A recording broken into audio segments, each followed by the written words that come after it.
Buenos días a todos. Gracias, Guillermo, por la introducción. Gracias, Martín, por la invitación. Y, muchísimas gracias a todos por estar aquí presentes. Cuando llegaba me recibían David y Martín y les decía que esta semana me tocó hablar mucho ya y me aburre escucharme, pero a veces vale la pena porque uno cree por ahí que una vez que habla lo escuchan, pero en realidad te escuchan unas pocas personas y después te encontrás con gente que le explicás algo y te dice, no, ¿por qué no lo decís esto? Y vos pensás, ya lo dije, pero claro, ya te vio nadie, así que en el fondo está bueno, así que por ahí alguno ya me escuchó en la semana, acá veo algunos que me han escuchado y lo veo a varios en esta mesa. Así que disculpa si me pongo repetitivo, Cristiano y compañía, pero voy a hacer, no sé dónde puse el cosito de la presentación. Pero bueno, les decía ayer en Fiel que veo este momento para mí como un punto de inflexión en nuestra historia, porque no recuerdo nunca que se haya combinado una situación como la actual, en la que hay un cambio macroeconómico profundo, y cuando digo profundo me refiero a que hoy tenemos un orden macroeconómico por decisión política, digamos. Ya lo han escuchado al presidente y a mí infinidad de veces enumerar las crisis que hemos tenido a lo largo de los últimos más de 120 años, pero, digamos, ha habido algunos momentos en los que se ha visto un cierto orden, como al principio de la convertibilidad o los primeros años después de la salida de la convertibilidad, pero en general esos pocos años de cierto orden macroeconómico siempre se debieron justamente a que salíamos de una crisis terminal, entonces que el ajuste lo había hecho de manera desordenada el mercado y la política. Esta es la primera vez que se llega a un orden macro, digamos, evitando una crisis y por decisión política. Y esa es la diferencia fundamental de por qué podemos estar mucho más confiados de que esta vez es diferente y que se va a mantener en el tiempo, porque no vino por accidente como ha venido siempre. Y esa es la razón por la que siempre también anteriormente caímos en crisis recurrentes, porque la realidad es que no había una decisión política de tener las cuentas en orden. Entonces, yo creo que estos 20 meses se hizo lo que, digamos, siempre se pensó en Argentina que era imposible por muchísimas razones, digamos, primero económicas, pero sobre todo también políticas y sociales. Entonces, esos son los otros dos puntos por los que quiero decir que estamos en un punto de inflexión, que es que este orden macro que se está logrando, ¿sí?, tiene y tuvo un respaldo muy importante en las urnas. ¿Sí? La gran mayoría de la gente dijo, quiero seguir por este camino.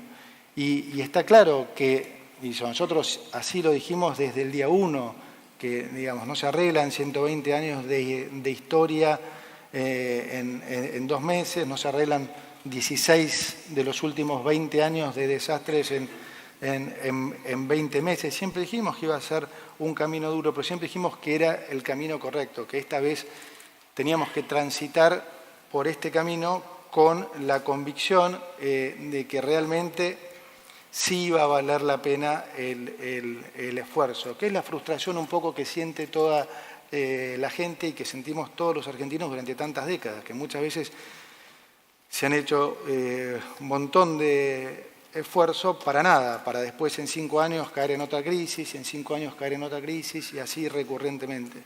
Entonces, digo, se combina un factor económico, se combina un factor social Y creo que se combina también finalmente un factor político, porque el 10 de diciembre vamos a tener un cambio de Congreso que nos va a permitir mucho más tener un Congreso alineado con hacia dónde la gente votó ir.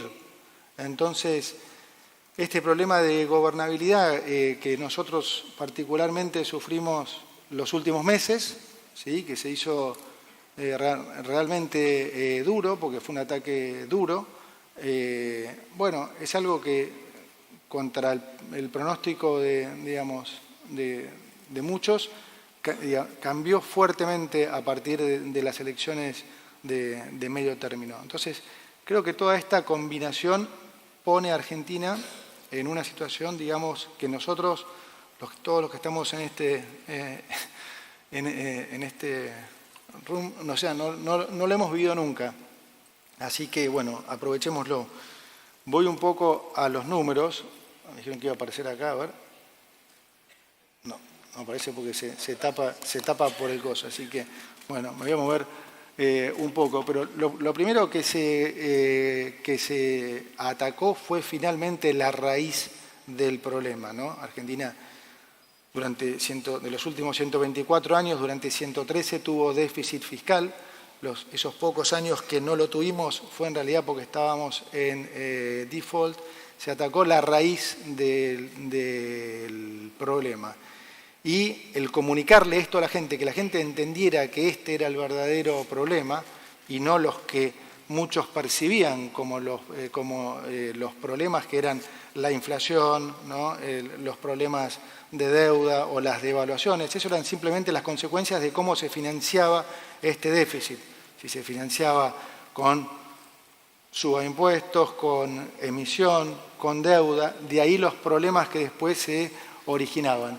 Pero logramos algo, yo diría, inédito, porque heredamos primero un déficit consolidado de 15 puntos, 5 puntos en el Tesoro, 10 en el Banco Central, y en particular el déficit fiscal se eliminó el primer mes de gestión, algo que en su momento generó muchas dudas, porque todo el mundo pensó esto es imposible, el ministro se sentó en la caja, no puede durar. Bueno, digamos, después creo de tantos meses, creo que ya nadie duda de que el equilibrio fiscal en la línea financiera vino para quedarse, y este es un logro al que nosotros nos aferramos mucho y que no vamos a resignar, porque creemos que tenemos un track record y una deuda en ese sentido que no nos permite alejarnos de esta ancla fiscal que es la más importante en nuestro modelo. Y para dar un ejemplo, que lo dije también ayer de la magnitud, venimos de las reuniones del G20 y del Fondo, y mi colega del Reino Unido decía que estaban con 5 puntos de déficit y que para el año próximo iban a tratar de bajarlo a 4, iban a tratar de reducir el déficit en 1 punto, lo que generó mucho aplauso y digamos, bueno, nosotros bajamos 5 en un mes, entonces imagínense lo que es para ellos digamos, la magnitud de lo que se ha hecho. Y para que se entienda también, no es que en Argentina era precisamente fácil hacerlo, sino por el contrario, en un país como Argentina parecía incluso mucho más difícil. De hecho, es la razón por la que no se hizo durante más de 120 años. Entonces, creo que es algo que tenemos que cuidar y valorar. Logramos también en 6 meses eliminar el déficit cuasi fiscal, terminamos con la emisión monetaria, la gente también finalmente entendió que la inflación es un problema monetario, lo estamos probando, llegamos con una inflación del 1,5% diario, ¿sí? Como dice el presidente, íbamos a una potencial hiperinflación que nos podía llevar a guarismos del 15.000, 17.000, 20.000%. Hoy estamos rondando los últimos meses entre un número entre el 1,5 y el 2,3 como ayer, pero la verdad, aún para el mes que fue, digamos, el último mes realmente creemos que el número de inflación prueba justamente que el programa es muy sólido, ¿no? Porque en otro momento, con un ataque así como hemos tenido, seguramente hubiéramos visto guarismos inflacionarios bastante más altos. Y la parte, yo diría también más positiva, por la que más de uno le generó realmente una sorpresa enorme, es que si a la mayoría les hubieras dicho que ibas a hacer un ajuste del gasto público del 30%, de una situación encima como la que habíamos heredado, que ya venía de más de 4 trimestres de recesión, la mayoría hubiera pensado que esa recesión se iba a profundizar a niveles fuertísimos, donde el PBI probablemente hubiera caído 10% o más. Sin embargo, cuando miramos el estimador mensual de actividad económica, fin del 2023 versus fin del 2024, la actividad creció al 6,6%. Y la realidad es que el primer trimestre estábamos creciendo al 5,8%, en el segundo trimestre incluso se estaba acelerando, y, digamos, la economía se empezó a planchar a partir de los ataques que sufrimos fundamentalmente en el Congreso, ¿no? La parte positiva de esto es que después de las elecciones, ustedes sabrán tan bien o mejor que yo, realmente parece haber habido una recuperación fenomenal. Así que esperamos un tercer trimestre bastante más positivo y para el año que viene una proyección realmente muy, muy optimista.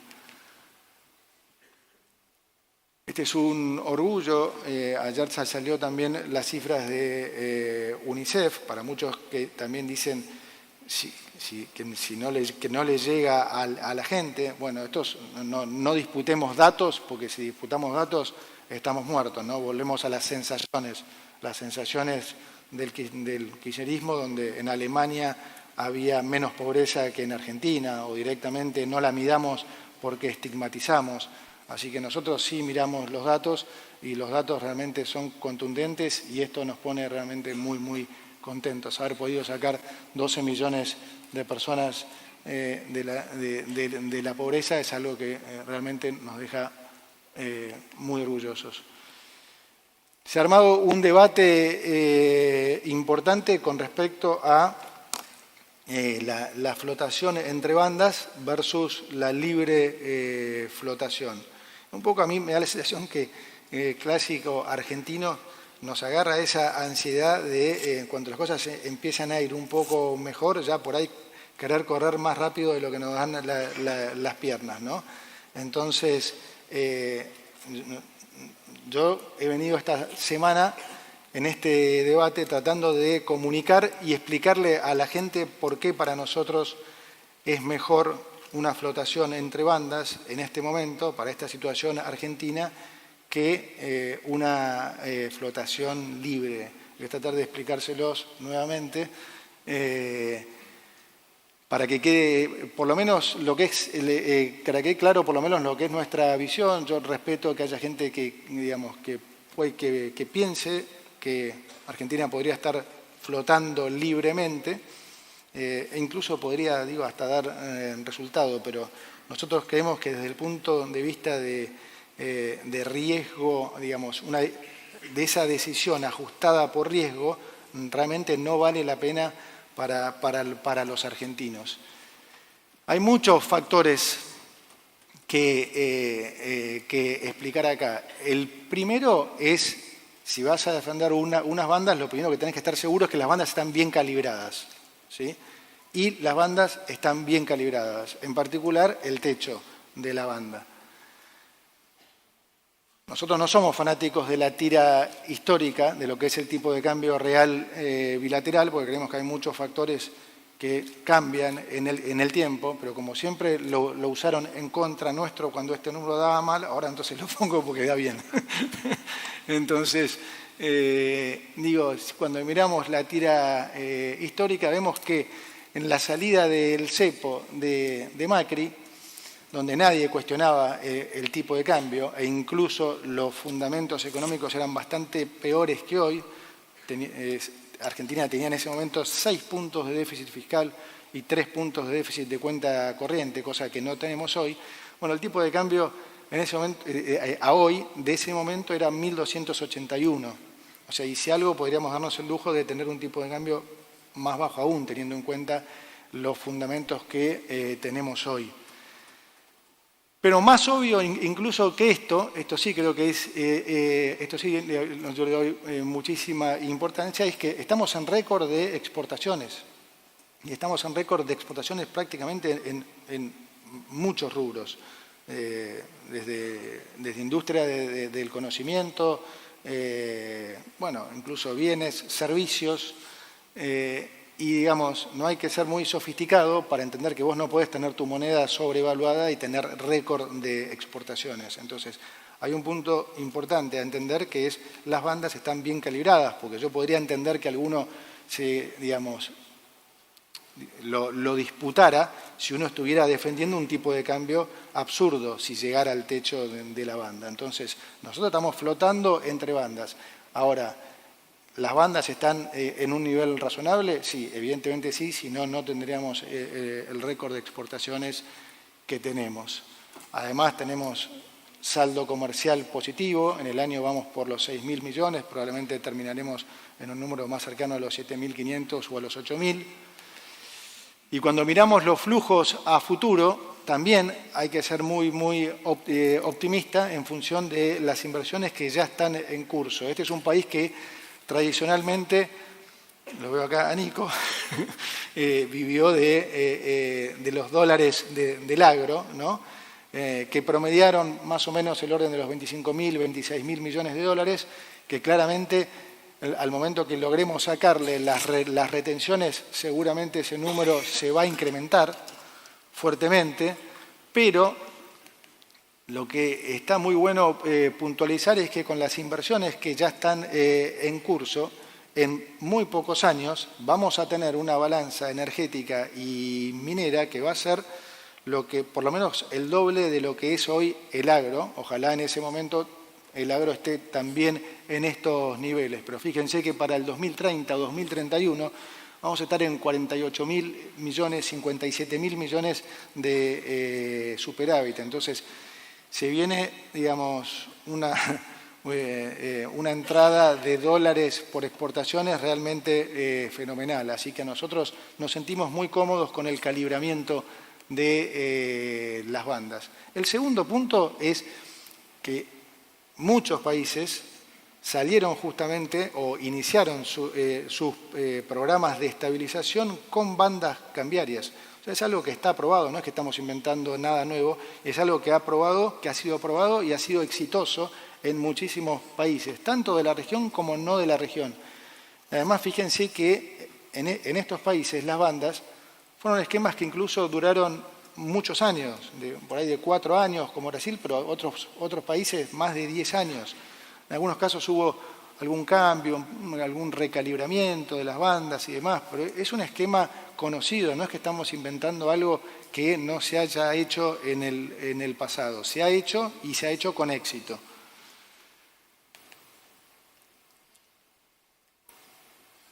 Un tema fundamental de por qué creemos que es más ventajoso para los argentinos estar en un esquema de bandas, y es la inestabilidad en la demanda de dinero.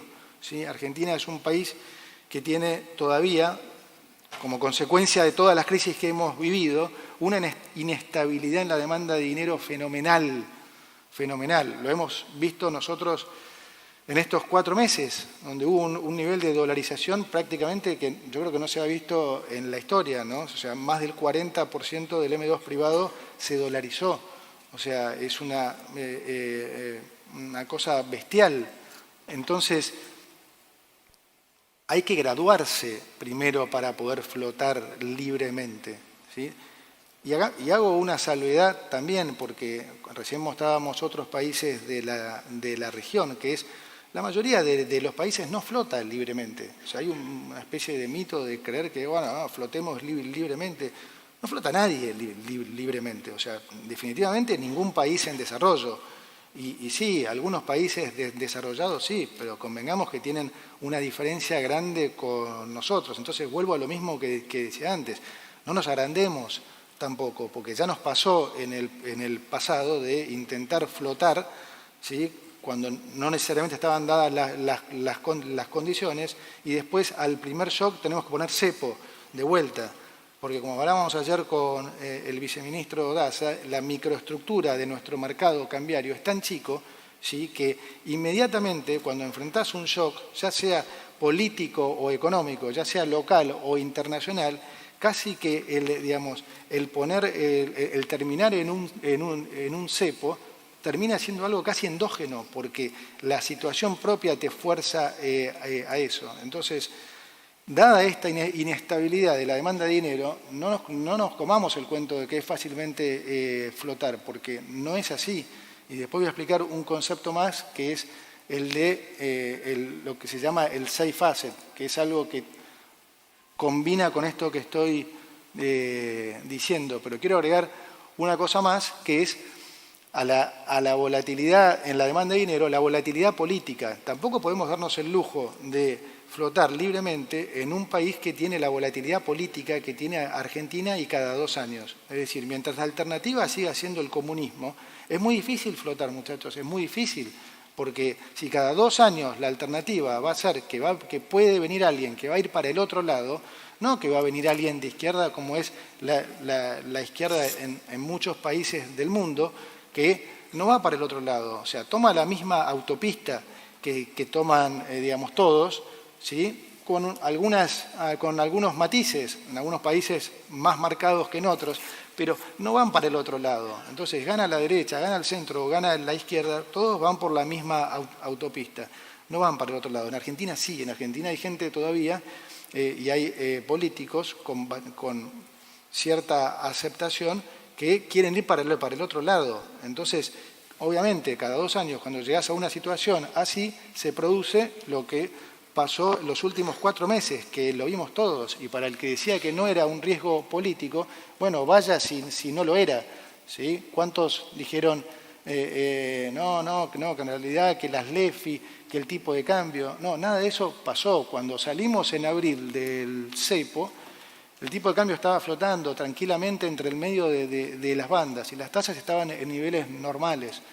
Cuando vino todo el ataque político, por supuesto que hubo que hacer un apretón monetario, y sí, y hubo un ataque furibundo en la moneda. Bueno, tengámoslo en cuenta eso, porque evidentemente puede seguir pasando hasta que terminemos con esta volatilidad política. Como siempre digo, si queremos graduarnos de país serio, no podemos tener esta volatilidad política. La alternancia política tiene que ser más racional.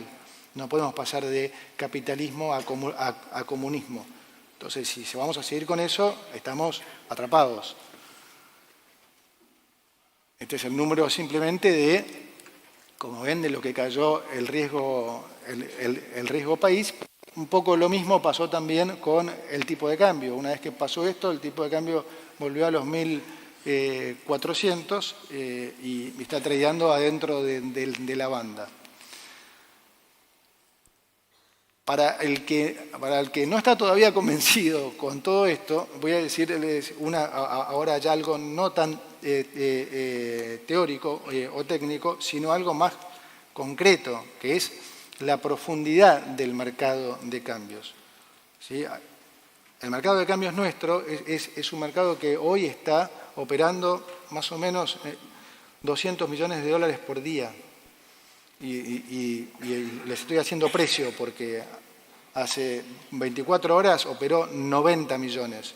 Entonces, no se lo tomen a mal, pero si alguien realmente cree que se puede flotar libremente en un mercado que opera 90, 100, 200, 250 millones por día, me parece que no operaron nunca un mercado. Entonces, no pidamos cosas que no se pueden hacer. No es serio, digamos, pretender flotar en un mercado que en sus 2 primeras horas por ahí opera, como en todos los últimos días, 12 millones.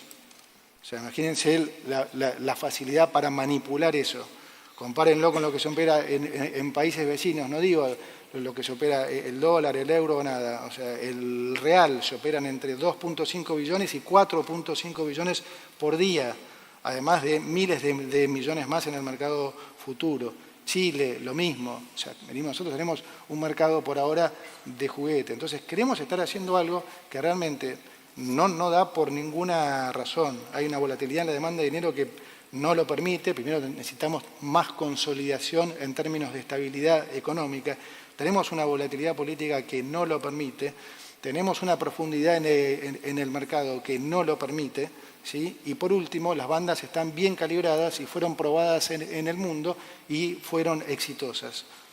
Espero haberlos convencido con eso. Bueno.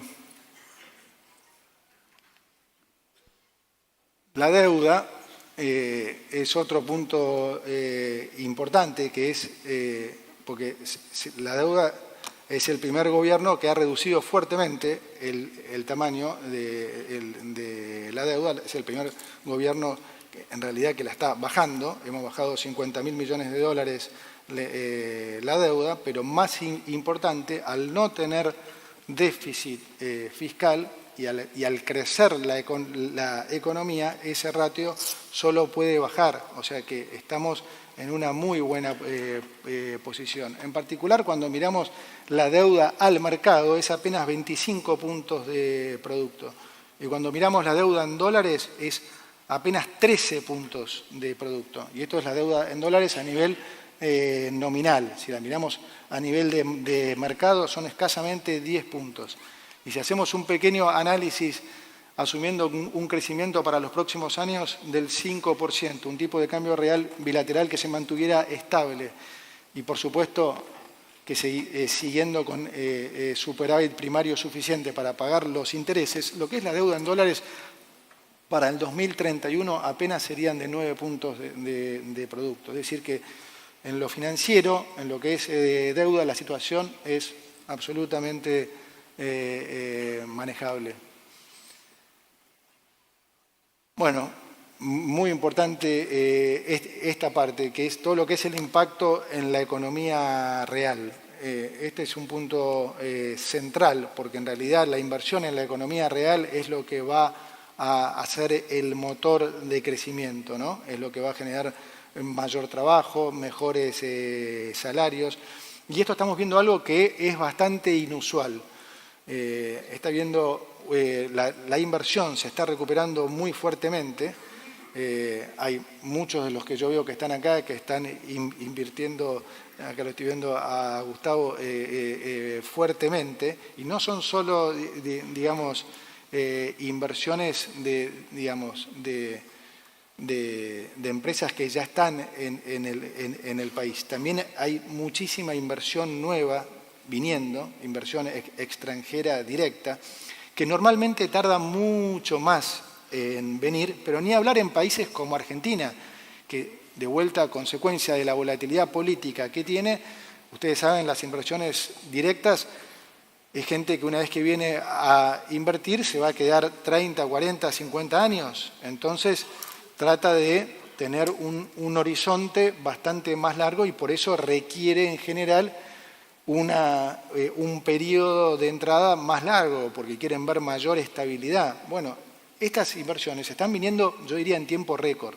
Y en gran parte esto es por esta batalla cultural en la que el presidente hoy es líder. Esa es la realidad. En los viajes con el presidente, realmente yo cada vez que viajo, y lo he dicho muchas veces, pero me acuerdo que lo dije la primera vez que fuimos a Davos hace casi 2 años, porque me sorprendió, me súper sorprendió. Y en ese momento, claramente, su atracción yo creo que venía más por sus ideas, por cómo las manifestaba, por su personalidad, por cómo se atrevía a decirlas, incluso en foros donde no necesariamente eran los que uno pudiera pensar que eran los más apropiados, como Davos, pero el cambio que he notado en los últimos viajes es que eso todavía está, pero ha derivado, ha mutado a admiración. De vuelta, digamos, para los referentes mundiales y para los inversores, lo que ha pasado en Argentina los ha dejado con los ojos abiertos realmente, con una sorpresa fenomenal, por todo lo que expliqué al principio, porque son cambios brutales que se pensaba que no solo Argentina, que ningún país puede hacer. Y como además los resultados lo están acompañando, ahora, además de la batalla cultural, en la que, digo de vuelta, hoy el presidente es una de las 3 figuras mundiales, y somos Argentina. O sea que, digamos, démosle mérito a esto porque, digamos, ser una de las 3 figuras mundiales como presidente, siendo el presidente de Argentina, diría que no es muy común. Y esto atrae muchas inversiones, porque cuando el presidente habla y da su discurso y habla de la batalla cultural y explica todo lo que, todo el círculo de cómo pensó esto, ¿no? Que es algo mucho más agregado, que lo invito a que lo escuchen, porque creo que hoy va a estar hablando en Corrientes y me dijo anoche que iba a hablar de esto, que es un poco el mismo discurso que da cuando habla con los empresarios. Genera un nivel de optimismo que, digamos, cambia casi inclina la balanza para el lado nuestro. Cuando estuvimos ahora en el Consejo de las Américas, que había un montón de, o sea, era un grupo, digamos, de más o menos 15 inversores muy grandes, todos apoyando, diciendo que iban a invertir en Argentina, pero yo rescato lo que dijo uno en particular, que me llamó la atención, que dijo, mire, presidente, nosotros tenemos muchas inversiones muy fuertes en países como Chile, Colombia, que claramente son países que en términos de estabilidad económica, en términos de, si se quiere, hasta digamos, de oportunidad por temas impositivos, nos llevan muchas décadas de ventaja, ¿no? Son países que han hecho las cosas mucho mejor que nosotros durante muchos años. Ahora, esta persona le decía, nosotros, todo lo que es inversión nueva va a ser en Argentina, ¿sí? Y esto, digo, a pesar de que las condiciones nuestras todavía son más desfavorables que las que en esos países, y a pesar de que nosotros apenas, digamos, hace 20 meses que estamos incursionando en este modelo. Pero el impacto que tiene ese discurso cultural es lo que los inversores afuera quieren escuchar. Entonces, hay también mucho de apoyo, no solo de ellos, sino también de, por ejemplo, de Estados Unidos, ¿no? Muchos me preguntan, ¿cómo hicieron para que Estados Unidos los apoyara de esa manera? Bueno, es la consecuencia de estar haciendo lo que estamos haciendo. Así como hacer las cosas mal tiene sus costos, hacer las cosas bien tiene sus beneficios, ¿no? Y estos son los beneficios de estar haciendo las cosas bien. Argentina ha captado la mirada del mundo no solo por lo que está haciendo, sino porque hay muchísimo interés en el mundo de que le vaya bien, no solo por Argentina mismo, sino para que las ideas estas, digamos, tengan más influencia en el mundo. Estados Unidos nos ha tomado particularmente como un aliado porque ve que puede tener un impacto muy grande en la región. Y de hecho ya lo estamos viendo en las elecciones en Bolivia, vamos a ver cómo se dan las elecciones en Chile, pero claramente el modelo que se está siguiendo, el modelo de la libertad, está teniendo impacto y está siendo mirado por todo el mundo. Entonces hay un interés también geopolítico que no lo subestimen porque es enorme, ¿sí? Y estamos viendo inversiones, estas son las inversiones que tenemos por ahora que llegaron al RIGI, 24 proyectos por 51.000 millones de dólares, ya hemos aprobado 9 por más o menos 25.000, pero si se acuerdan en los últimos meses ha habido anuncios de inversiones por casi 100.000 millones de dólares, ¿no? Entre las 2 mineras más importantes, Enel, con YPF, la inversión de Sam Altman en inteligencia artificial, que dicho sea de paso, lo que está buscando no es que sea un hub más, un database más, sino quiere que sea en realidad casi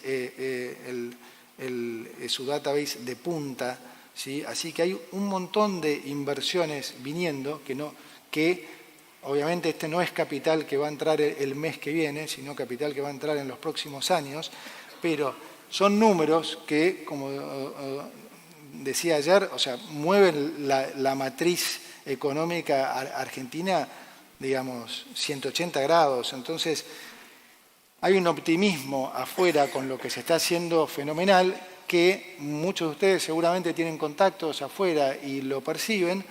Yo realmente lo vivo y lo percibo muchísimo, porque en cada viaje con el presidente es realmente fenomenal. No sé si me quedan muchos más temas por tocar. Bueno, esto es cómo va a quedar la composición del Congreso. Tal vez el otro tema que por ahí sería bueno tocar es el tema también de... Hay dos temas más. Uno que refiere a lo que les dije antes, este llamado safe asset, ¿no? Lo que sería el refugio de que las personas toman cuando hay una situación de estrés o una situación o un shock o una situación de desequilibrio. Y el otro punto que me gustaría aclararles es cuando hablamos de otro tema que se está hablando mucho, que es de la acumulación de reservas. Primero, déjenme contarles brevemente lo que implica el safe asset y por qué lo traigo a colación, porque se relaciona también con el hecho de la flotación libre versus la flotación entre bandas. Se ha escrito muchísima bibliografía sobre los safe assets, particularmente es un tema que salió después de la crisis del 2008, 2008-2009. Entonces, en Argentina pasa una particularidad, ¿no? En los países desarrollados en general, por ejemplo, en Estados Unidos, el safe asset es, o sea, el refugio es el bono corto del Tesoro americano, ¿sí? Cuando los americanos sienten que puede haber algún shock o un lío, como puede ser la crisis del 2008-2009 y demás, ¿en qué se refugian? En la tasa de cortísimo plazo, en los bonos de cortísimo plazo de Estados Unidos. ¿Eso qué hace? Que esa demanda por esos bonos hace que el precio suba, la tasa baja fuertemente. Baja fuertemente a niveles de por ahí cero o incluso niveles negativos. ¿Cuál es la consecuencia de eso? Que en realidad actúa casi como un estabilizador automático, ¿no? Porque obviamente esa baja de tasas a prácticamente cero, después incentiva el consumo y la inversión y entonces la economía paulatinamente empieza a recuperar. ¿Cuál es el problema que tenemos acá? Que en Argentina el safe asset es el dólar.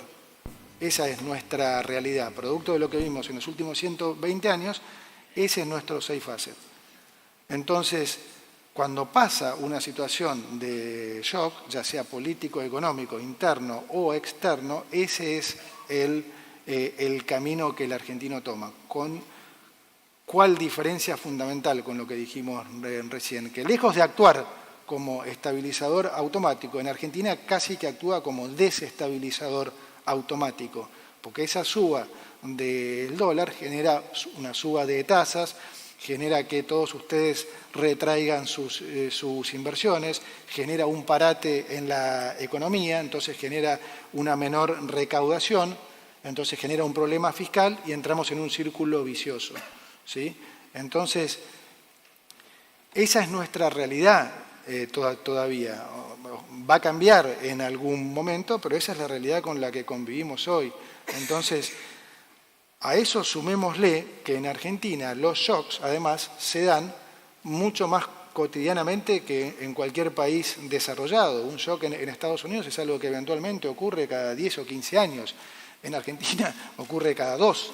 Cada vez que tenemos una elección o algo, tenemos este mismo problema. Entonces, me parece que es algo también para remarcar, lo relaciono con lo que hablábamos antes de vuelta de la diferencia con la flotación, ¿no? Y después también erróneamente, no sé por qué se habla de digamos, que hay que flotar para comprar reservas. Eso no es así.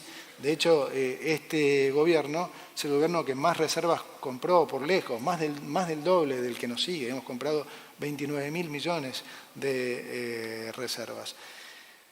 Es verdad que justamente porque hemos tenido que pagar la deuda, porque este es un gobierno que va a honrar siempre sus deudas, y esto lo quiero remarcar fuertemente, porque el principio nuestro es el de respetar el derecho de propiedad, ¿sí?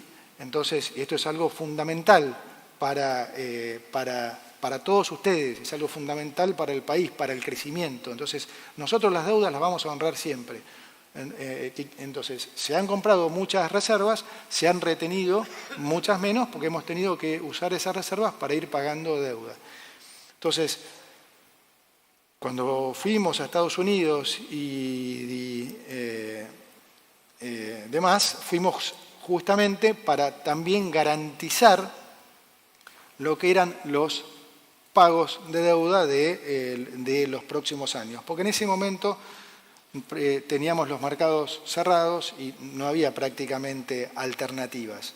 Ahora bien, volviendo al tema de la acumulación de reservas, lejos de ser algo que nosotros subestimamos, insisto, para nosotros es una prioridad, pero quiero aclarar que hoy por hoy está separado lo que es la acumulación de reservas de lo que es, como hemos venido haciendo ahora, el pago de nuestras deudas.